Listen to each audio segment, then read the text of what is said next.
Hi everyone and welcome to Film Thoughts. I'm Adam, and today, because Mindhorn wasn't showing at my local cinema, I'm going to be reviewing Scott Pilgrim vs. the World. Be wary as there are spoilers, because it's like a 7-year-old film now, but yeah. Scott Pilgrim vs. the World was a 2010 action-adventure film based on the comics of the same name. It was directed by the genius that is Edgar Wright, the guy responsible for Shaun of the Dead, Hot Fuzz, and The World's End. I first watched this film when I was, like 7 years younger than I am now, and it had a profound effect on me. It was the first film that I saw that had a lot of geek references, like as the forefront, without it being based on a geek property, even though it is based on a geek property.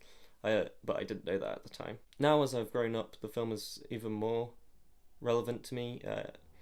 I'm very similar to Scott in a lot of his ways, although I'm a little bit less of an arsehole when it comes to women.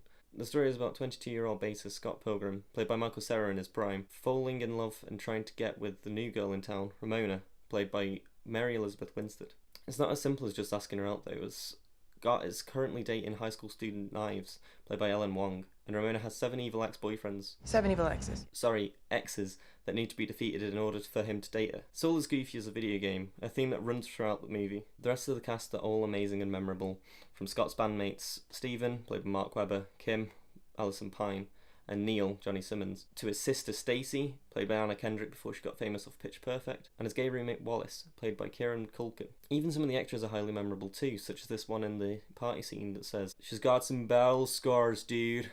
I just remember that so profoundly, and it's amazing. I love it. Oh, and let's not forget the exes. We have Matthew Patel, played by Satya Pahapa, Lucas Lee, played by pre-Captain America Chris Evans, Todd Ingram, played by Brandon Ruth, who played Superman in Superman Returns, Roxy Richter, Mae Whitman, who was in a weird film called whatever it was called. It wasn't very good. The Katyanagi twins, Shota and Kita Sato, and Gideon Graves, played by Jason Schwartzman. All of them have interesting fight scenes and great personalities. My favourite has to be Todd though, because of how cool his powers are, though there's not much between them all. Considering the fairly low budget of $90,000, the effects in this film are outstanding, even beating films that cost millions to make. It looks exactly like a comic book come to life, with onomatopoeia written on screen, and bright and colourful visuals. There's also the whole video game thing where scores pop up after Scott defeats an ex, and at one point he grabs an extra life that's floating in the air, and another scene where there's a guy glitching about, which is done really well and looks awesome. Now, I love this film. However, I could understand why someone wouldn't. It relies heavily on you knowing about geek culture, and you just have to accept that Scott learnt how to fight from a video game, though the fact that there's magical abilities in it should help make that easier. The humour is also a little bit different to normal. There's a lot of visual stuff and in-jokes that if you don't